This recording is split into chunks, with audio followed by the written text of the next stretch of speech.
The Padres made this move because they're looking for a leadoff hitter, right?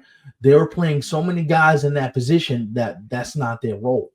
You know what I'm saying? They didn't want to put Jackson Merrill up there, that their top prospect who's in the big leagues now, because that's a lot of pressure for a young guy. You know what I'm saying? They didn't want to move Manny up because they wanted him in the middle of the lineup, and they didn't feel like they had enough offensively to be able to say this will be worth it for us if we did this, right? So I think the Padres' whole motive was, listen, the infield may be crowded, the DH spot may be crowded, but this is your quintessential leadoff hitter. So we've talked about this before on previous episodes, Stefan. And for those of you guys who have stuck around from the beginning up until episode 11 today, shout out to you guys. We talked about the passing of the San Diego Padres owner, Peter Seidler. Right. May he rest in peace. But we were also asking ourselves, like, what is this new ownership going to do moving forward? Like, are they going to try to tear this down at some point? Are they going to try to add on? Are they going to try to rebuild? There were a lot of question marks, especially with the way that he spent money. Now you make this trade for Luis Arraez. We know what he's capable of doing, and I'm sure he's going to do exactly that for the Padres, which is what they want. But what does this mean for the Padres and their fan base? What are they trying to do here? Because I've gotten to a point where, bro, if it didn't work out with Juan Soto and Josh Hader and Blake Snell last season, who is it going to work with then? 95.5% of this is on AJ Preller. AJ Preller, the GM of the Padres, he's a mover. He's a shaker. He likes to shake things up. He likes to make unpredictable moves. He did it once again with Dylan Cease before the season started, and now here with the Luis Arraez thing, right? So we've seen him do this from time to time. This is who AJ Preller is. He's a go for it kind of dude, right? Which is all well and good.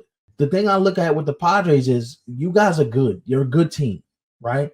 But what they have is not sustainable to me. And I don't know how you feel about it, but I feel like it's very superstar flashy driven. Mm-hmm. But when it comes down to the playoffs, is there enough substance there to say, yo, this is worth it? Because you got a lot of guys on the team that are skilled individuals. Manny Machado, still very good at his job. Fernando Tatis, still very good at what he does. Xander Bogaerts, who looks like that contract's going to age very poorly.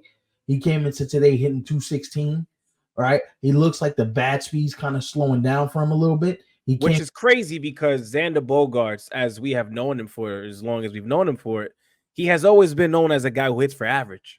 And even going back to his days with the Boston Red Sox. Yeah, but that just goes to show you, man, age is a different thing, man. You got guys throwing harder now than at any other point in the game's history.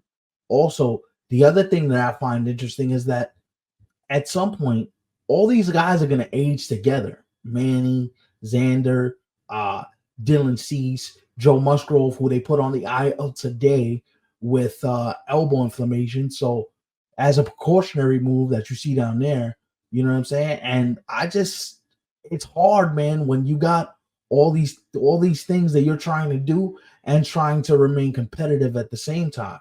So it's like the Padres keep kicking the can down the road.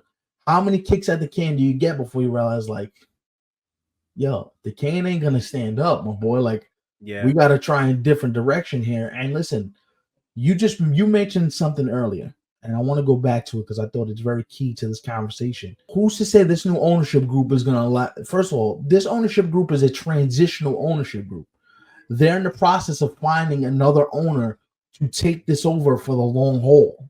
When that becomes a thing and when that changes, how does AJ Preller's calculus change? Or how much money can I spend? How many prospects can I keep giving away to win right now when it's just not getting us to the point where this is going to be worth it, right? Yeah. You're in the division with the Giants. You're in the division with the Dodgers. You're in the division with all these teams that are kind of in the same level.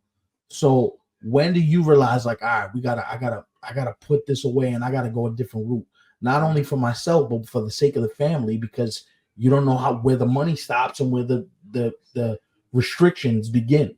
Right. Let me say this.